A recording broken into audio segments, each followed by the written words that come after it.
Cobra.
What's going on, everybody? Welcome to the Fantasy Podcast. I'm John J. II. I'm here with Seth Conklin. How we doing today, Seth? Talk to me, brother. Good. I'm excited, man. I've been on the other podcasts in general, but for those of you that don't know, me and John, this is our baby now. Gen Sports Network, everything else. We've said it before, but I'm here to say it again. John's the backbone. John keeps us going, but me and him, we're taking this to the next levels. You guys are going to see it. It's our third podcast launching. First official episode. You're going to see different hosts. You're going to see different guys on here. The whole entire channel is going to go through feeling out who's on what channel, but this is going to rock and roll. John's hosting. You got me as co-host. We got Evan coming on. He's one of our big guys, one of our main guys. You've heard John say that before with Cody, me, him, and Evan. Evan just go through work shit, yada, yada. We all know how that goes. I also had a couple other fancy guys coming on. So we got big shit coming. But John is not afraid to step into the fantasy realm. I'm not at all. Yeah. I already know we're ready to talk shit back and forth. So. Oh, man. It's about to get hot and heavy real quick. It already has. Like Seth said, I'll allude to what Seth said a little bit. Everything's getting hot and heavy. A lot of big changes coming. We're excited for every single part of it coming at us. And Seth is going to be bringing a entirely new aspect to Gin Promotions as a whole, with bringing on the Gin Sports Network, which was something that's somewhat of both of our baby. And 100%, it's super exciting. That's something that we've always done here at Gin Pros, talked about sports. We're going to take it to a whole nother level. Stay tuned and stay with us. You guys are going to be a part of this journey with us. This is a whole new chapter of everything. We don't even know where this is going to go yet. We have no idea. It's going to be a whole. Yeah, this is our third podcast now. So you guys already see we're going through changes. To go from one show where John's the only guy, whether he has somebody on there or not, he was the backbone. He was the guy. You know what I mean? We don't have – there was nothing before this. Even if he had other people that were involved, there's one guy behind the scenes as a back show. Even though I am co-owner now, big picture guy, yada, yada, John is the backbone of this show. But you guys are going to see crazy stuff change. Crazy things happen, new people get brought on, things you guys have never seen. It's all going through the loop. I just want to say that because this is like our third official podcast. We have the Gin Sports Network, which used to be Gin Promotions, which they're still the same thing, but our actual podcast now is we're a sports network. That's where we're taking this. John already has handled that step way better than I ever could have thought of. He's transitioned to that on his own without even me doing it because I was busy with 420 Golf Club, but we got all that shit rolling. Him and our Gin college analysts are killing it. Cody, I'm asking, we couldn't ask for more. But without further ado, this is the Fantasy Podcast. NFL Fantasy Podcast. Super excited, and this is usually going to be Evan and Seth. Evan has some family matters to deal with. He's not going to be with us tonight, but I'm going to be hopping in here periodically anyways. I can already tell he's excited. I can already tell John's excited. Whether he wants to be on it or not, he thinks he's Mr. Fantasy. So we're going to get there. I'm going to test his knowledge. You're going to test my knowledge tonight. Yeah. I'm nowhere near Mr. Fantasy. I like to think that I am. But I'm just kidding. I like to think I'm too big for my britches sometimes. Real quick, though, got Team Yonan in the chat.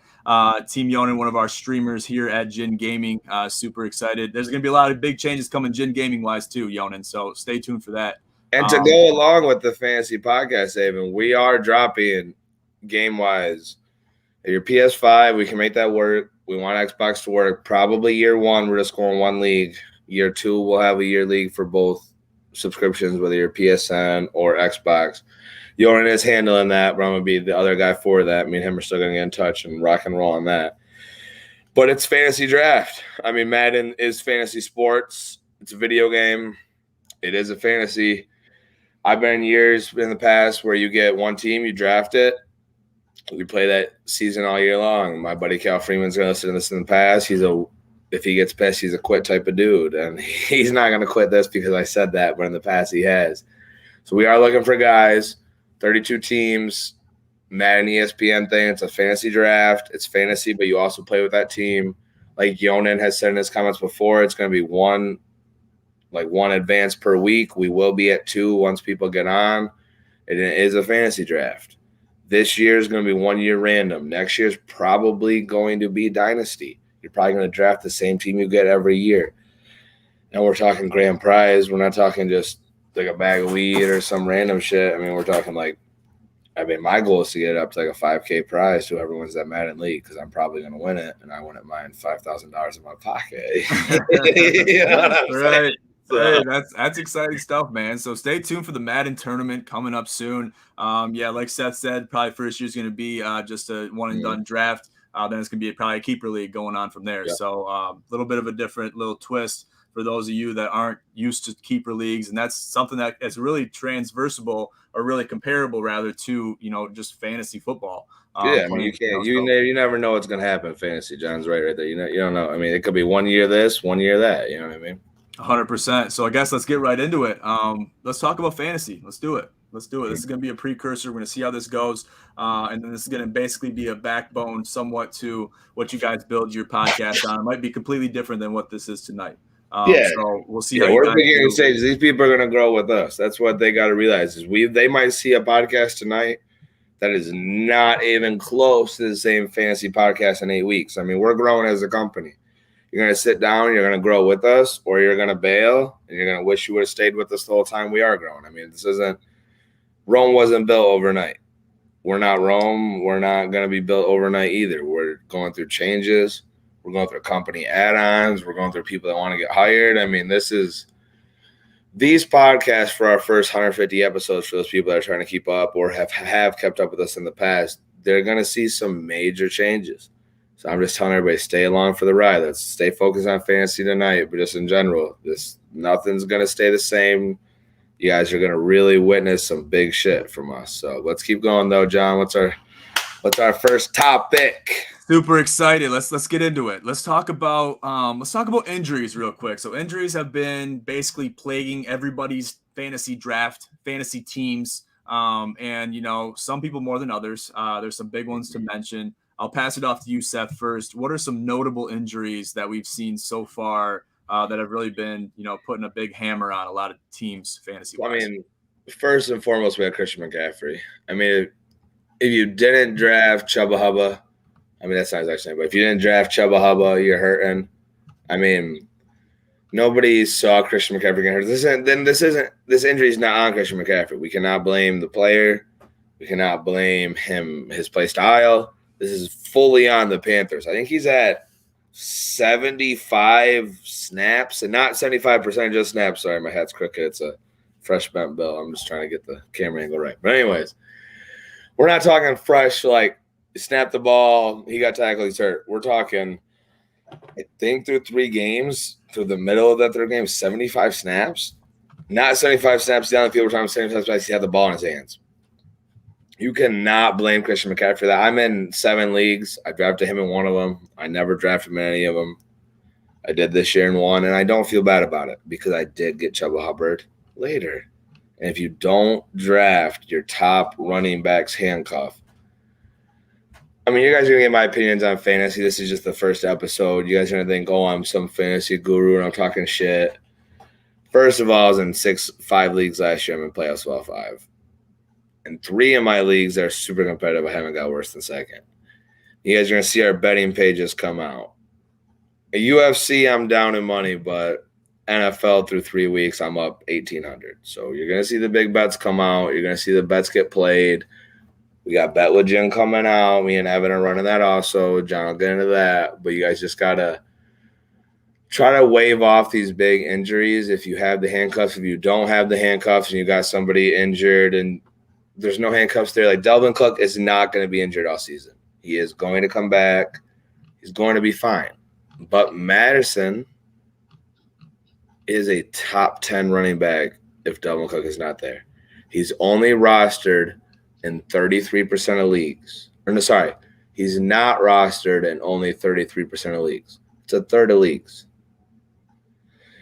If he's not rostered in your league, I would spend all my money on him. I'm not spending my fab money, so I'm in a couple fab money leagues, a couple non-fab money leagues. I am not blowing my wad on Chubba Hubbard. Christian McCaffrey is going to be back. It's a hamstring injury. They did not put him on IR. He is going to be back. But I'm not going to blow my wad on Emmanuel Sanders either. If you think Emmanuel Sanders is going to do better than Cole Beasley, first of all, I'm an Eagles fan. I hate Cole Beasley. He was a Cowboys guy for a long time, but he's going to get his touches. Emmanuel Sanders is not going to meet up to that type of production each week. So if you want to blow your wad on Emmanuel Sanders, go ahead. I would go after Cole Beasley if he's still available, or I would try to trade for Cole Beasley because he's going to be cheap right now. Emmanuel Sanders just went off. And this podcast is strictly tips from me and Evan and John. Until we get rolling, we're going to argue back and forth a little bit.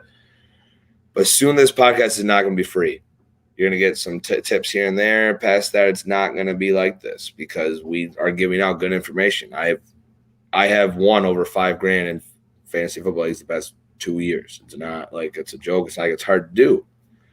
Fantasy podcast-wise, daily fantasy, or FanDuel, DraftKings, Evans won over $60K a year. He already claimed it on taxes. So I'm just putting those couple interjections in because it's the first podcast, but it's just you guys got to know, like, this isn't – I'm not just blowing smoke out my ass. I'm not going to be right every time, but I can promise you Madison is a top 10 running back. Chubba Hubbard is not going to finish top 10 or top 15. And if Dalvin Cook plays every game, you're right, Madison's not either, but without Dalvin Cook there, Madison's a top 10 running back. If you have a dynasty league, I would get Madison. If he's not rostering your league, you spend every money you have on him.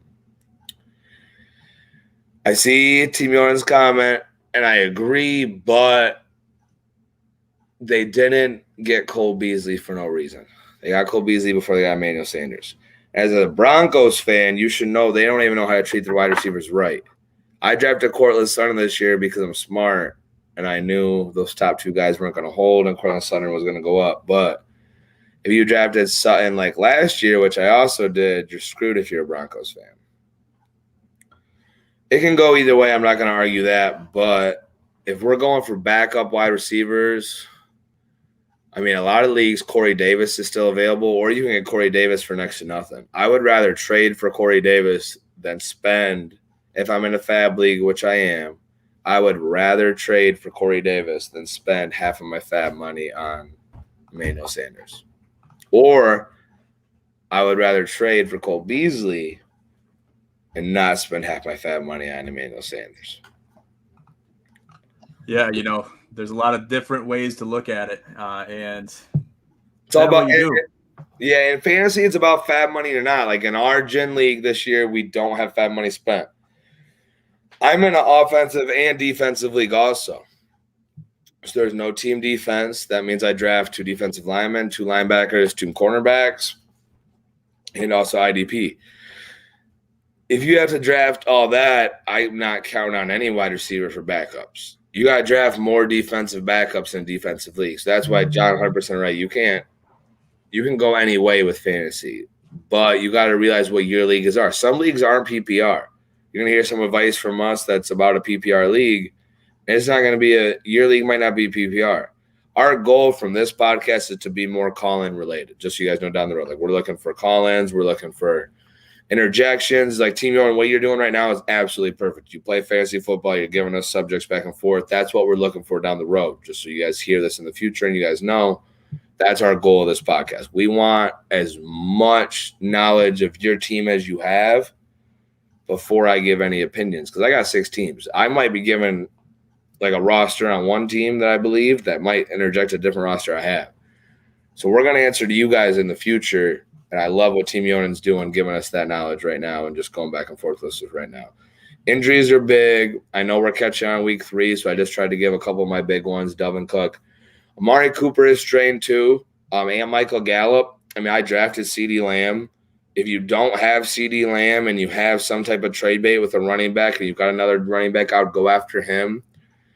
As far as injuries go in the future, we'll touch on more when they're interjected to us. John, if you have any injuries on your team, let me know right now. If not, we're going to touch on stuff and keep going. Not against anybody that has any injuries, but we got to – fantasy is a big sport. You know what I mean? You got so many different type of leagues to combine and talk about. Once we get more interjections from our fans and we know what's going on, we'll do. But, John, what was your buddy that came to my house? What's his team name on our league? Stainer. Team Stainer. Yeah, fuck Stainer. He told me Devin Singletary was a bad pick. First of all, the dude drafted 3 people on the same team. So, Stainer, I hope you see this. How many points did Devin Singletary get me last week? And I beat you. And I started him. So. Oh, man, he's just salty. He was salty from the night he drafted that team. He knew that team wasn't great. He had a bad night. I got him at the blunt. He was really bitching about the whole ride home, so I almost dumped him off on I-75. But 23. Yeah, 23. That's right. Yeah. Either one. Got another comment from Team Yonan. Robert Woods. Robert Woods. You got a comment on that, Seth? I trust in him. Matthew Stafford and Cooper Kupp are best friends. Honestly, my opinion about Robert Woods is get him on the low. Trade for him. Honestly, I would. I'm not going to give up one of my starters for him by any means. But if you can give up a bench running back and you don't need your bench running back, and you can get Robert Woods, get him. Because these teams are going to figure out how to cover Cooper Kupp by the time halfway through the season. Even if he's doing the best routes we've seen and Matthew Stafford's throwing the best balls we can, it's not going to happen all year long. He's still going to get the touches. I'm not saying he's not going to be a 12 to 18 point a week wide receiver. Cooper Kupp is not going anywhere by any means. But Robert Woods can easily get in on that. 100%. We're only week 3. That's what people got to remember too, is they're giving up on players too easy, which is why week 3 is a big thing on why you should be trading for the guys that haven't been doing anything. It's only week 3. And we're also a 17-week season now. So that's 14 weeks minus by 13 weeks that any of these players could step up. to act like Cooper Kupp is stages ahead against Robert Woods doesn't even make any sense. I mean, every year that I can think of, they're at least close. Yes, Cooper Kupp has beat him a lot of years, but Cooper Kupp also gets drafted higher than him. To give up on Robert Woods when Matthew Stafford's there is just crazy. If you own him and you don't feel like holding him and you need something, by all means, let him go. But if it was my team, I didn't draft Robert Woods in one league, I'm going to go after him with some light trades. Like, I'm not going to give up heavy for him, but the person that owns him should probably want to give him up. Not in my opinion, but I'm saying, and we're talking retrospective, watching games go on. We're talking about how the season's been going. If you own Robert Woods, you haven't seen shit from him. And if you own him, you might be willing to get rid of him for next to nothing. And they see this where it's hard. In my league, now I can't trade for him because they're going to hear this. I'm going to go after it. But in a general public league, you could probably get rid of Chuba Hubbard and get Robert Woods because these people don't know fantasy. A lot of people nowadays don't play fantasy. It all depends on what kind of league you're in. 100%. And a lot of people, they're I would say the vast majority of people are fair weather fantasy players because they're going to be looking at their team. All right, who's out? All right, we're going to sub him out. Is he out? Is he injured? All right, take this guy out. Is this quarterback on a bye? Cool, let's get our backup quarterback in there. And that's maybe a little bit even more in depth than a fair weather guy because you might see some fair weather guys be playing players that are out. And I actually got caught with my pants down by doing that this week. So we're not going to get into specifics on that. Some dudes overdo it too. No, exactly what you're saying. Exact opposite. Some, not dudes or women, whatever. I'm just saying either way, they overdo it. They overthink it. You overthink this player is going to do good or not do good. Like Deshaun Jackson, he's a bench player. If you started this past week, he's had a 75-yard touchdown. You might have won because of that reason. Like Justin Fields, I started Justin Fields this past week. This can honestly get into one of our bullet points we got is the Bears, Matt Nagy, second. Okay, I'm going to get – oh, my God, I'm stressed out even saying his name. Oh, my God. Adam Gase is the worst coach any of us have seen in the past 10 years. Gase is the worst coach any of us have seen. Matt Nagy is the second worst coach. Nobody can argue that. I'm in hardcore leagues. I say this, and no one argues with me. If you argue with me, try to tell me somebody that was worse other than Adam Gase because it's impossible. To go out, first of all, I risked starting Justin Fields this week in one of my fantasy leagues. My league, I was 2-0 in. That's why I was willing to risk it. Dude did nothing. And if any of us on this podcast are going to blame Justin Fields, we're absolutely crazy. Matt Nagy had, 7 months to come up with a game plan that tricked people from using Mitchell Trubisky or Nick Foles or Andy Dalton compared in the past 3 years. That's why I brought Nick Foles. Compared to using a rushing quarterback like Justin Fields, that should have been maybe not night and day difference, but enough to get more than 63 total yards on offense or whatever it was. I mean, we're talking Myles Garrett had 4.5 sacks. Jameson Crowder, I always say his name wrong, whatever. He had 2 sacks. I mean, we're talking, I think the quarterback had 9.5 sacks on him in the game. It's not the quarterback's fault, especially a rookie quarterback first year. I have a really big Bears fan. He will block you on Facebook if you even comment on his page within 24 hours of a Bears loss. Like, it's official. Like, I mean, it's official. I comment on it every week. We're friends, so he won't block me, but he blocks more than 16 people a week. And I'm just going to say this, maybe some Eagles fan or not, but he's a bitch. I mean, Nick Foles can't do shit. I mean, whether Eagles fan, whether he won me the Super Bowl or not, he stepped into that and he got it done. But I would never, ever want Nick Foles to be my starting quarterback of my season. I do trust Jalen Hurts. People are going to say, oh, he's the Eagles fan, Jalen Hurts. First of all, my play calling, my coach, Nick Sirianni, this is going to be off on a tangent. First of all, I'm an Eagles fan to die hard. I will kill you for the Eagles. Second, I'm just kidding. But second of all, Nick Sirianni cannot call a play. We're talking about going down 40. I'm not even going to get into it on that Monday night game. Don't even bring it up. Don't even comment on it. Team owner whoever's watching. But John, I just need to know, like, what are you seeing from these teams? Like a week 3 recap. Like, I know what I see from my Eagles. I'm not getting on a full Eagles podcast. That's why I'm having you interject before I get too in depth. I mean, other than the Lions, I mean, we know Lions need defense. The Eagles need a run defense. Apparently, I thought our run defense was better than our pass, but this Monday night just showed we can't even stop Tony Pollard or Zeke Elliott. What do you see from teams, and what are you thinking that's going to be a big play in the future? Not a defense, but I mean, what are you saying? Like, who do you see falling off quarterback wise, or do you see who do you see it picking up quarterback wise or running back wise? Just what do you? Yeah, so I guess just the absence of Andy Dalton, having Justin Fields fill in for the Bears, I think is huge. Obviously that's going to be a big move for him. He's got a lot of growing to do, but I think he's going to do a great job. Obviously, Jalen Hurts has to get more he has to feel out his offense a little bit more. Obviously, the play calling could be adjusted a little bit more. I don't like those flats passes. I like those down the field post passes. Give me 15, 20 yards of play. Quick, no huddle offense. I think Jalen Hurts thrives in that environment. And just to go there, don't stop. I just wanted to do this because you're talking about my Eagles. What do you think about? So, okay, we had 56 plays last week. Only 3 of our runs went to our running back. 9% of our quarterbacks went to like the flat, out to the left or out to the right. How you're talking about like that? To be honest, I'm the biggest Eagles fan ever. But next year, I think we should have hired Deuce Stanley. He went somewhere else, went to a completely different team. I wanted him to be our head coach. Now he's an assistant coach at a different team. I mean, I know you're a Lions fan, so that's why I'm asking this. I'm not a Lions fan. I know, but you're a Michigan fan. Yeah, you know what I mean. Like, you're not a hardcore Lions fan, but I'm saying like you're a home state kind of guy.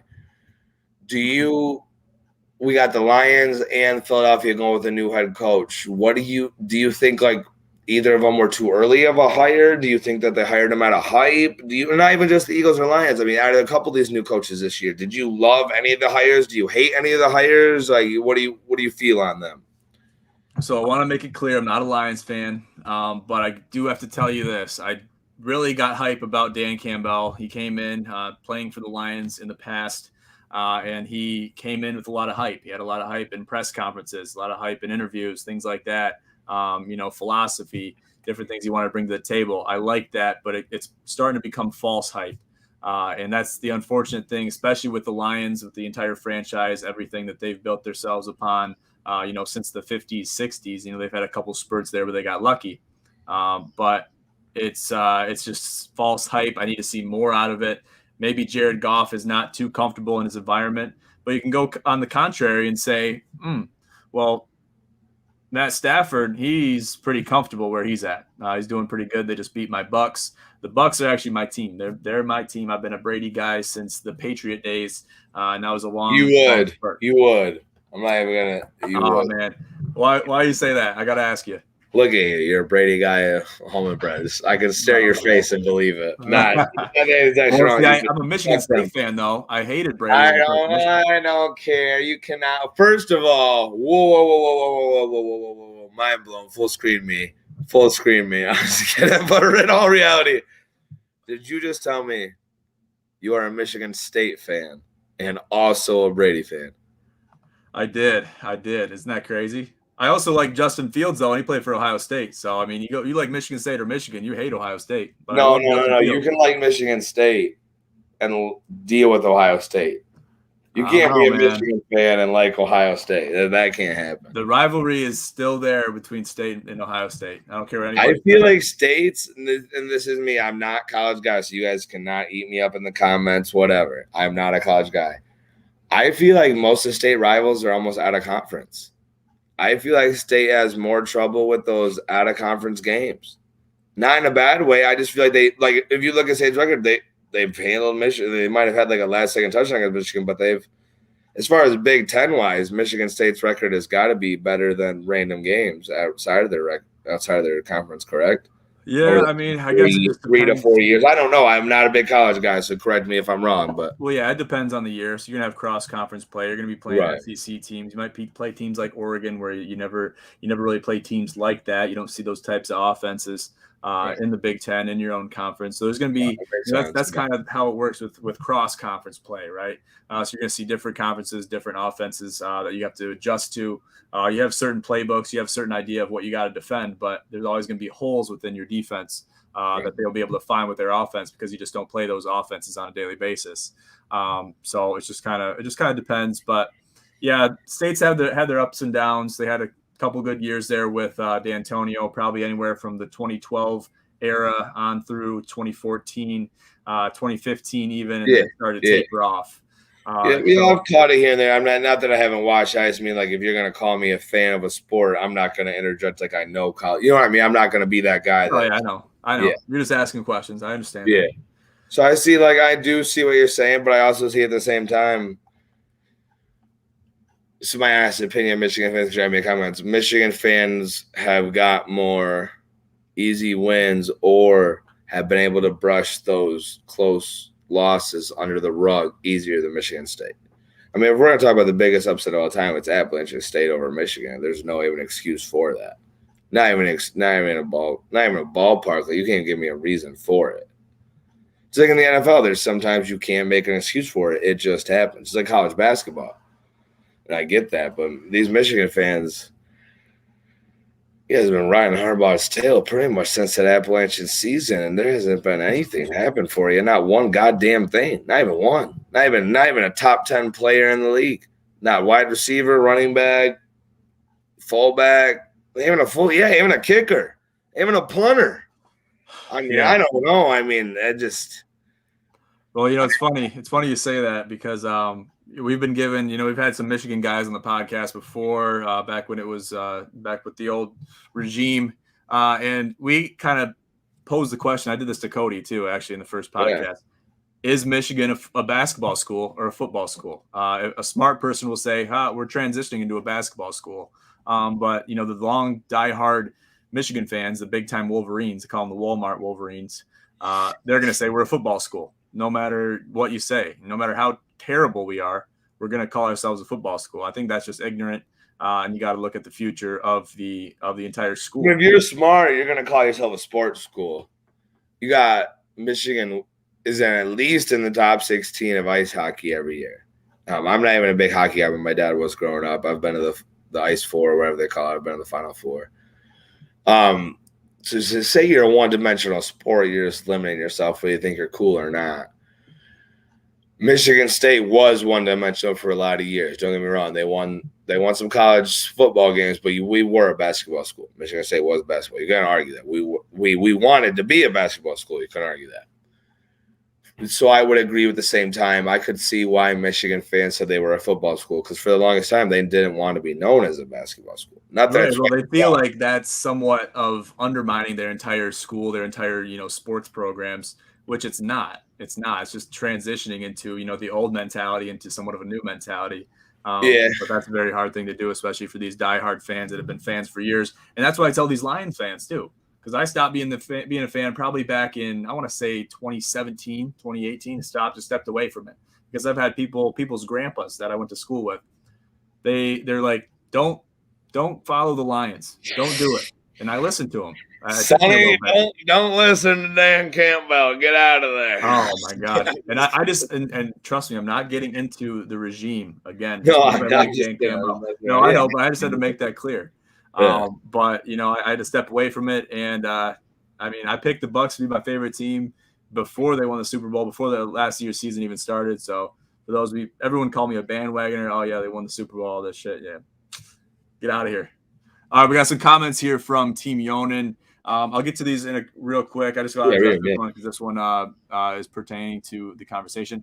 Walmart fans, more like U of M Flint fan. LMAO. Yeah. Great call, Yonan, and it's kind of either way. You got guys that went to U of M Flint. They're like, oh, yeah, I went to Michigan. Technically, it does say University of Michigan on the diploma because I've had some buddies go there too. But you went to U of M Flint, not the University of Michigan, right? So that's not up for discussion. Lions fans always have a second team, hence the Broncos, and never bet on the Lions, ever. LMAO. I said that on my show, my watch party. I think it was the Lions-Packers game. Never bet the Lions. Took them plus 11.5. Never going to do it. Not going to take them if you got them plus 500. Not going to take it. Sorry. Can't do it. It's just too risky. Period. End of story. Throw the other team in a parlay money line and just forget about it. So, it's just kind of one of those things. And NFL is touchy. You got to be picking the right teams. But let's move on to some fantasy stuff that we got to get back to. Let's get back on track here. We took a little gander into the weeds a little bit, but that's fine. That's what this podcast is all about. So I'm happy we did that. And it looks like we lost Seth real quick. So I'll move on to the next topic while we wait on getting him back. So draft with a plan or draft to win. What are you supposed to do? So any smart person would think, oh, you got to draft with a plan, right? You got to draft with a plan, have solid quarterbacks, solid running backs, solid wide receivers, solid flex positions, have a solid defense. You might not have the best defense out there, but have the defense that allows the least amount of points on a week-to-week basis. But also you got to have a kicker that can make field goals and can make those 40, 50 yarders, but make anything from 35 in pretty religiously. That's something you have to really think about doing. But I think there's a way to kind of mix both of these: draft with the plan and draft to win. You can do both. It takes a little bit more skill to do that, but you have to focus on it a little bit more. You got to pick those best players, even if you got to pick a team or pick some players. Like for me, I hate the Steelers. Really don't like the Cowboys.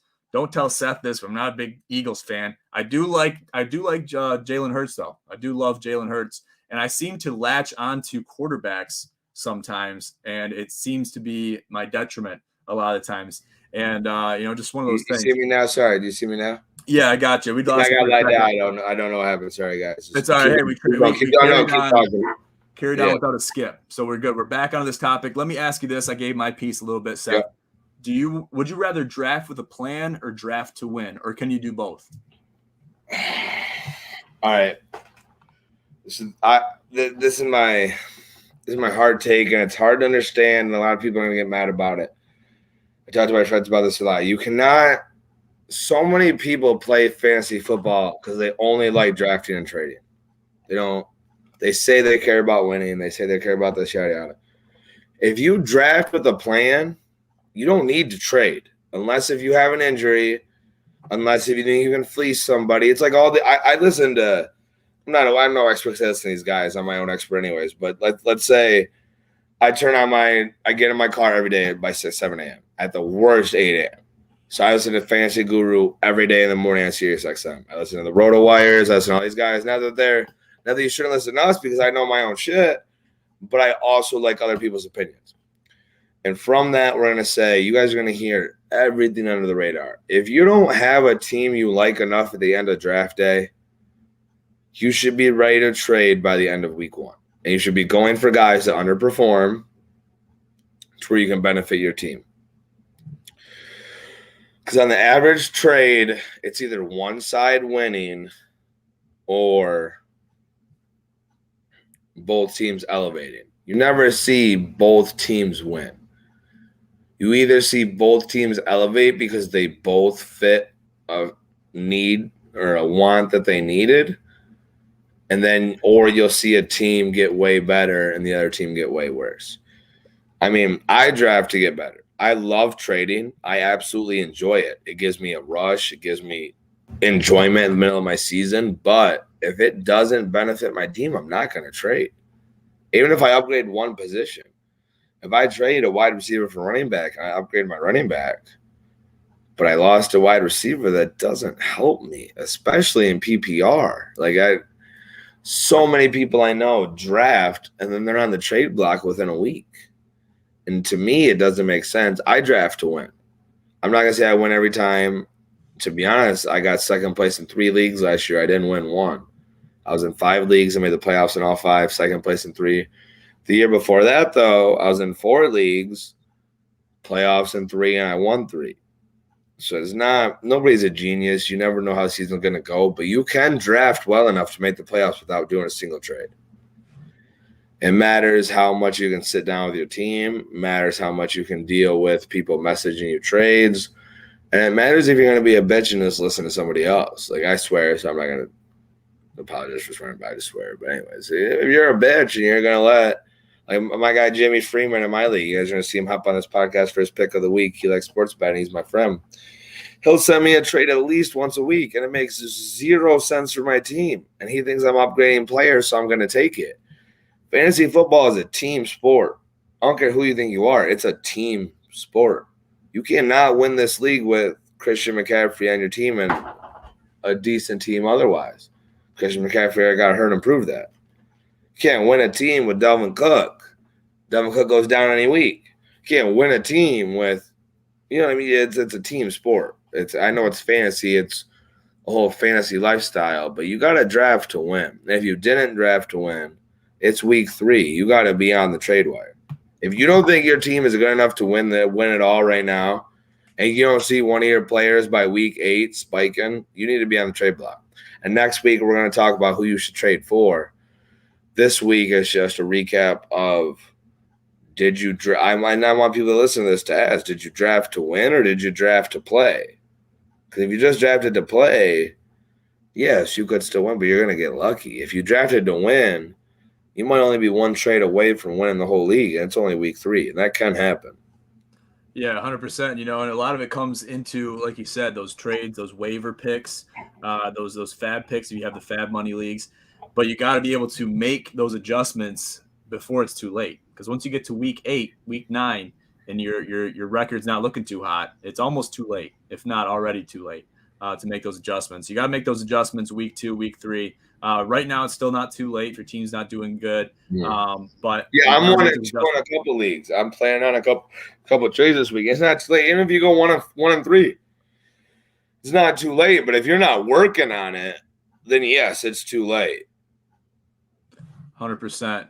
100%. We'll move on here. Let's talk about some sleeper picks that maybe we didn't see in the beginning, because a lot of people, and I've been in a couple leagues like this too, where guys are just on auto pick. They're not really caring about the draft. They're just in there for the formality of it. They might not even know when the draft was. They're just kind of in there to play the part, and they're like, "Oh, it sounds like fun. Let's get into it." It's just kind of picking whoever. You might have even had those fair weather guys that are picking at the top of the leaderboards. Okay, these are the projections. But you really don't see who's going to be good until week 2, week 3, even week 4. So that's kind of somewhat of the the entire experience, is to be able to adjust and maybe even pick those guys that might be further down. You might have to scroll a little bit to find those guys early on, but you got to be having that knowledge going into the draft so you can pick those guys that might not be projected super high, but they're going to do well. So what are some sleeper picks maybe that you could have picked up either in the beginning of the draft or even right now off waivers or even through trades if you get lucky? 2 things I'm going to say. One thing is to go off one of the comments he made. You can not have the right team and end up being the right team. You can draft sleepers and win. It can 100% happen. You got to have a couple of solid guys, but you can gamble on the other guys' work. This fantasy football thing is high ceiling. This isn't about low ceiling, trustworthy guys that are going to get you through 17 weeks. We're not playing a survivor league. It's not. It's fantasy football. You got to win. If you don't win, you got to at least make the playoffs and then win it. Nobody's going to trade you playoff time. Why would they trade you playoff time when they expect to beat you? It doesn't make sense. You got to be ahead of it.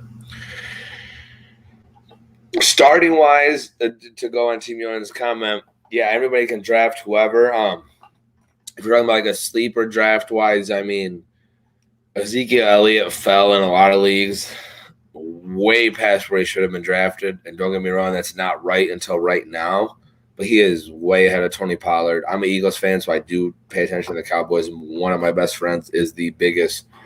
We were to Zop Ford. I sat at this side of the door. I was the biggest Eagles fan. He sat at this side of the door. He's the biggest Cowboys fan. We have 5 bets going on per year about the Eagles Cowboys. I still drafted CeeDee Lamb. I've never drafted a Cowboy player in my life other than CeeDee Lamb. You gotta know going into the draft. If you don't know anything going into the draft, to answer your comment, Yohan, you're not gonna win. You can draft the top guy that's projected on the board each pick.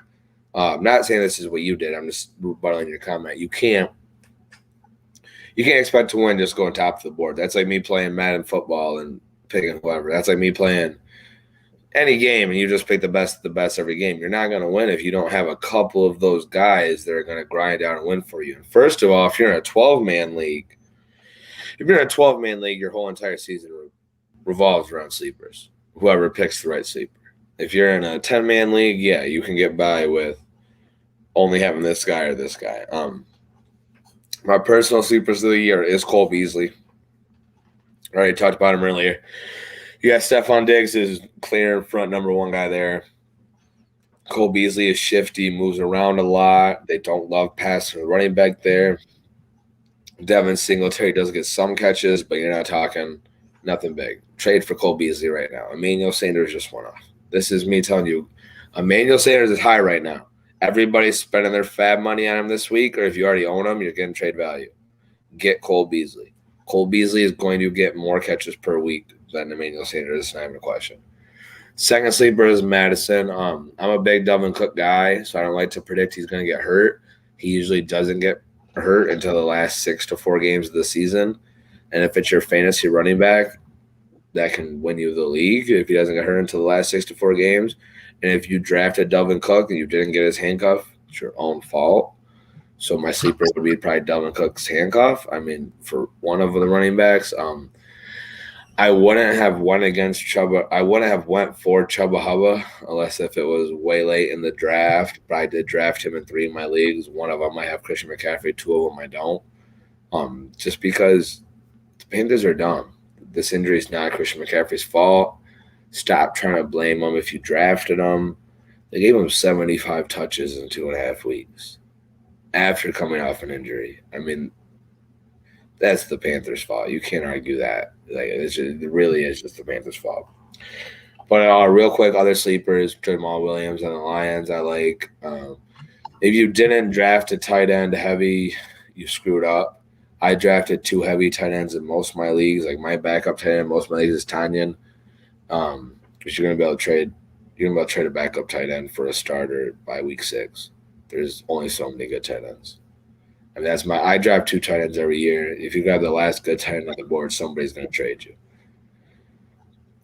Fields is still my sleeper. Not saying he's going to do good till week 9, but the Bears' schedule isn't that hard down the road, and most of these teams aren't going to be able to figure him out. Like if it wasn't the Cleveland Browns, they would not have had that much pressure on him. Like I said, I did mess up when I started him in the league because I thought maybe they didn't know how to figure him out, but you're talking about the Cleveland Browns. Name another defense that can rush a quarterback like that, and I'll wait. You know what I mean? Like, it's not going to happen. Yeah, very true. Yeah, I'd put Justin Fields in there. I'd even put Jamar Chase in there, even though he's coming off, being really good. He had a little bit of uncertainty. There was a blip that came up on a lot of sports networks, a lot of sports outlets that were saying, and it was a direct quote from Jamar. He's like, I'm more used to the size of the college football. More than the NFL football. It's a little bit different size, a little discrepancy there. And that was giving him some issues when it came to catching the ball, especially in 50-50 situations. This was in exhibition games, and it proved not to be a really big issue come the actual regular season. So I consider him a sleeper, especially being a rookie, putting a lot of points on the board. So I like Jamar Chase quite a bit. Plus he fit in with, him and Joe Burrow kind of picked up from where they left off. Yeah. Because they played together in college, and I'm with you. It was a risk or take whether that was going to take or not, and I do like it. Anybody that got Chase, I do like it. Screw Boyd. If you got Boyd, trade him. Chase is the guy you want on that team. You don't want Tyler Boyd. I've heard people talk about Tyler Boyd in the past, and in the past, yes. This year, they drafted Chase heavy for a reason. If you don't believe that they drafted they didn't draft Chase because Burrow said so, you're wrong. They played together in college. They drafted him first round. If Burrow's the quarterback of that team, they drafted an O-lineman first year. Second year, they drafted the exact wide receiver he played with in college. I'm with John on that one. Chase is going to be good. 100%. Yeah. If you can build your team from, at least somewhat of the major components of your college team with the same players and same structure, same plays, same mentality, you're going to be off to a great start at the next level. It's going to be a little bit more of a challenge. You're not going to have all your guys.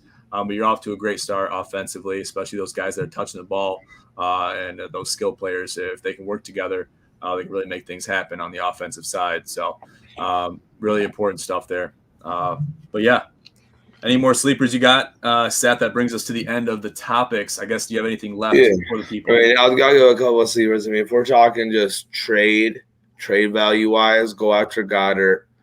I don't love Goddard. I'm an Eagles fan, but I do see them transitioning more to be around him. I don't love where the Eagles are going. I'm to be honest, I'm the biggest Eagles fan you'll ever meet in your life. To be honest, I would argue I'm the biggest sports fan you've ever met in your life about the Philadelphia Eagles. Like I don't care about whoever anybody's paying my other sport. I've got an Eagles. Philadelphia Eagles are going to tattoo on my leg this year. Like I would kill somebody for the Philadelphia Eagles. So now I don't want to hear nothing else, but just that alone, Smith should do him better than what he is. Our play calling should be better than what it is. I don't think a lot of these new coaches were the right hire. I don't. I thought that day one from the Eagles. It's not that I hate Jalen Hurts. I don't think Jalen Hurts is a Super Bowl winning quarterback either. I told my friends we need to draft a quarterback. Maybe not first round. Give Hurts his 2 to 7 years or 6 years or 5 years, but we need to draft somebody still. We need to be ready for that. We got Gardner Minshew for that. Gardner Minshew is not a Super Bowl winning quarterback, or Jacksonville would have kept him as Trevor Lawrence's backup. I mean, all these teams, the Lions don't have a Super Bowl winning quarterback. None of these teams do. Like, the NFL is going to go through a crazy change over the next few years. Crazy change. Like, when we grew up, me and John, we watched Ben Roethlisberger. We watched Phillip Rivers. We watched Peyton Manning. We watched Eli Manning. We watched Drew Brees. None of these quarterbacks are the quarterbacks we watch in the NFL anymore. Anybody who is an NFL fan, you are watching the league change before your eyes. And it's going to matter about fantasy football. It's going to matter about real football. The whole entire thing is going to change. And it's just what's going to matter is what teams can fit with their core instantly. Like Tom Brady. Tom Brady would not have won the Super Bowl this year if they didn't come together as a real team. And no one can argue that. You can't. If you had Godwin and Mike Evans on the same team, they're going to butt heads for catches. They're going to butt heads for touches. You put them on Tom Brady's team, they agree and they want to win a Super Bowl. You know what I'm saying? Yeah, it's a mentality shift, and it all starts with the quarterback. The quarterback is the leader of the team. 100%. You'll say, oh, yeah, the offensive coordinator, the head coach, the leader of the team. No, who's on the field, who's calling the shots, who's really, putting people in the right positions? It's a quarterback. Even that lineman, they're blocking for that guy. The linemen are blocking for that guy. Yeah, they're protecting his life. Yeah. You can't. I mean, but what I want to hear right now, since John said he's not a Lions fan, who are you a fan of? Well, I already said I love the Bucs. The Bucs are my team. I do love the Are Bucs. you sticking with the Bucs when Tom Brady retires? That's a good question. It's not wrong if you aren't. I'm just asking. Are you a Bucs fan or are you a Brady fan? There's nothing wrong if you are a Brady fan. Brady is the best quarterback of all time. I won't argue that. I put out my list of my top 5 on my Facebook the other day.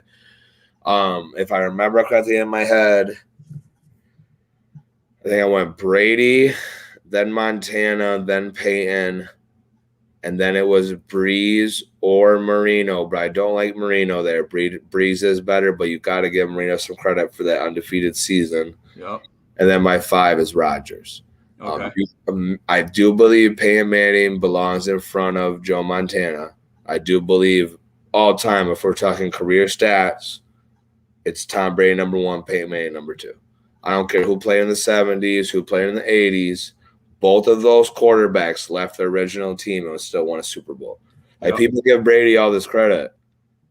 Yes, Peyton walked into an amazing defense, but Peyton still did the same exact thing. He didn't win as many as Brady beforehand, but Peyton left his team and still won a Super Bowl too.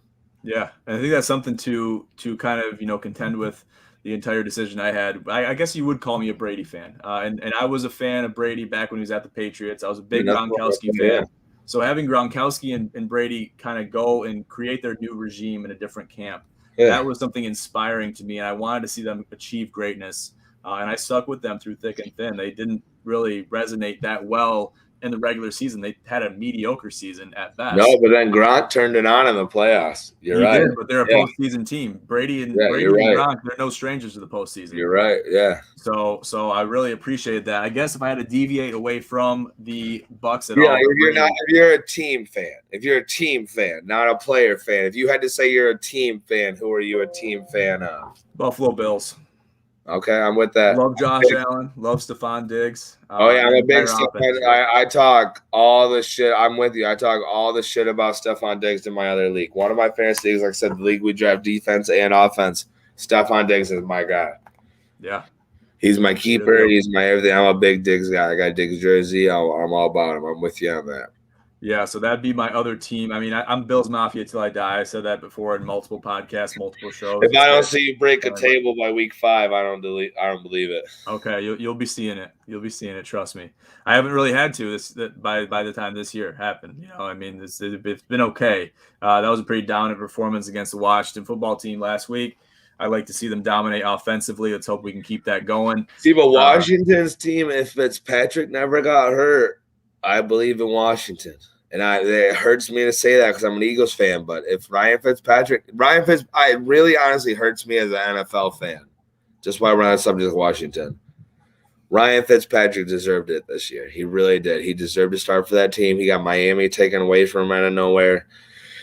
He did good for the Broncos or the Buccaneers not Broncos. He did good for the Buccaneers when they didn't like Jameis. I mean, to say you're a football fan and you didn't want to see Ryan Fitzpatrick do good this year, I don't believe you even watched the NFL. Not you. I'm saying you as in like there's everybody. Yeah. I don't even believe you have ever watched the NFL in the past 3 years because nobody would say another person deserved it more than Ryan Fitzpatrick. Oh, there's nobody that deserves it more than him, and he's the only one of the only guys that never really got that opportunity to achieve greatness, to achieve a championship. But he deserved it more than anybody, I think. And then to see him go down week 1 when Rivera gave him the team and everything else, man, that's my hardship of the season. I would say we don't have hardship of the season on here as a subject, but as of right now, I can't speak. I mean, the 17 games is a long season, but if we're talking first quarter of the season hardship, man, I wanted to see Fitzpatrick go on there and ball out. I wanted to see that this season bad. Yeah, me too. Because I mean, his time's running out. He's getting old, and he doesn't have too many seasons left, if any. So he's a team guy overall. He only wants to see other people around him evolve. He's never been selfish. He's never been like, give me the ball. Even when they benched him at Miami when he didn't do nothing wrong, just so they could play Tua, he literally just looked at the camera and said, I don't know what I did. I really thought this was my team, but it's not. Shout out to Tua. Yeah, fully supportive. And that's what you look for in any player, especially it's hard at the quarterback. You're getting dethroned. Yes, exactly what I was going to say, especially quarterback, yeah. You're getting dethroned when you get taken away from the quarterback position because, like I just said earlier, you are basically right below the head coach. I would put you ahead of the offensive coordinators. You might take some plays from the offensive coordinators and do what they want you to do. And I think Jalen Hurts is the casualty of that. But needless to say, you are the leader of that team. You are on the field. You are calling the shots. You're working directly with players. Period. You're 100% right. If you look at somebody like Big Ben, Phillip Rivers, they give you that title when they shouldn't. Yep. Like if you look at Phillip Rivers, I mean, even that. He deserved it too. He deserved it too. He deserved it, but if you cut his play calling in half, you might have won more games. Some of these coaches give these guys, like Phillip Rivers deserved it. I'm not saying he didn't deserve to call his own plays. But you give a couple of these guys an option, and they – not that they run with it, but their heads get bigger than what they are. Not all the time, but some of the time. I'm not going to say it happened with Phillip Rivers, but I'm going to say if you're in Indianapolis, you got Jason Taylor as your rookie running back. You have T.Y. Hilton, Paris Campbell, and another guy. Why are you letting Phillip Rivers move that much out of the pocket? Doesn't even make sense at that point, like at all. It doesn't even things don't even add up. It like even back in the day, the Eagles, the year after we lost the Super Bowl to the Patriots in 2004. Why the hell in 2005 are we giving Donovan McNabb this much mobility? It just doesn't make sense. You know what I mean? Certain things just don't. There's got to be certain things going awry behind closed doors that we don't see because, there's a lot of things, there's a lot of questions I have. And if I could, sometimes I could say, I wish I could just go and run the whole team, make all these different decisions, change everything that's wrong. That sounds easy for me to do and to say because I'm kind of, have nothing to do with it. But, there's a lot of stuff going on behind closed doors. I'm not excusing those things from happening. I just think there's a lot of pull and push in a lot of different directions. Oh, yeah. Certain people are forced to make decisions they might not want to make. Especially in locker rooms like Jerry Jones is, where the owner is the GM or the owner is the head coach's final decision. Like, there's certain locker rooms where it's crazy like that. Oh, yeah, 100%. Well, good deal. That brings us towards the end of the podcast. Seth, you got anything you want to say before we sign off today to the people? No, it's rock and roll, guys. If you're seeing this later than right now, comment your opinions, comment your posts. This fantasy podcast is the most interjectual one we're trying to make. I want your opinions. Tell me I'm wrong if you think I'm wrong. if you think I'm wrong, put your money where your mouth is, and we can go head-to-head in daily fantasy. I'd love to win your money. This isn't a paid program yet, so as long as it's free, I can win money off all you guys. And if you think you're cocky, you can win money off of me, but I don't Hey, care. I love it. Controversy early. Yeah, guys. So this is going to be a very interactive podcast. The more comments we get, the better it is for everybody. So make sure you're sharing this with everybody that you know that you have, and just share the podcast with everybody. They want you to be a part of it. We want you to be a part of it, and it's going to be a better experience for everybody if we have more interaction. We'll get that more down the road. I'm not worried about it at all. But yeah, so I'll allude to what Seth said and basically tell you guys that we'll be Evan and Seth for majority of the next few podcasts, but I'll be hopping on here periodically to facilitate and make sure things are going smoothly and give my own fantasy input too, because I'm in a few leagues myself. But I'll leave it at that, guys. Thank you for tuning into the Fantasy Podcast by Gin Sports Network. I'm your host, as always, John J. II.